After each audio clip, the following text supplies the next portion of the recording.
रस्त्याच्या बाजूच्या कडेला एक गड्डा आहे, त्या गड्ड्यावरती बघा कसा पडला हा व्यक्ती, आणि गड्डा बुजवायला कोणी तयार नव्हतं। असे कितीक तो लोक दिवसा ढवळ्या रात्रीचे लोक पडलेले आहेत बघा, असे पडलेल्याने लोकांचे तंगडे तुटले, ॲक्सिडेंट झाले। तर आमच्या टीमला हे कळलं आणि आमची टीम धावून आली आणि तिथं लोक बघत होते आणि आमची टीम धावून आल्यावर आम्ही विचार केला की हा गड्डा बुजवायचा।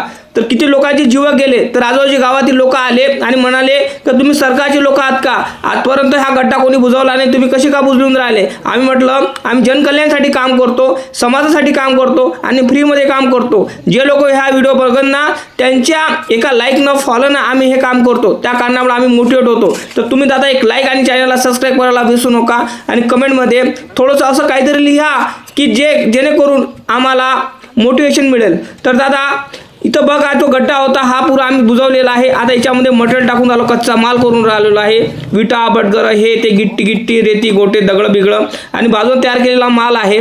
हा माल आम्ही स्वतःच्या पैशाने रेतीने सहकार्याने सगळ्या गोष्टी करतो। तर दादा एक लाईक आणि चॅनलला सबस्क्राईब करायला विसरू नका, हा व्हिडिओ शेअर करा, तुम्ही पण अशी कामं करा आणि जनकल्याणासाठी करा, आमचं असं मत आहे। कुठेही असं कामं असेल तर आम्हाला कॉल करा, कमेंट करून नक्की सांगा आमचं काम कसं आहे। तर लाईक करा, चॅनलला सबस्क्राईब करायला विसरू नका। जय भीम, जय शिवराय, जय जवान, जय किसान, जय संविधान।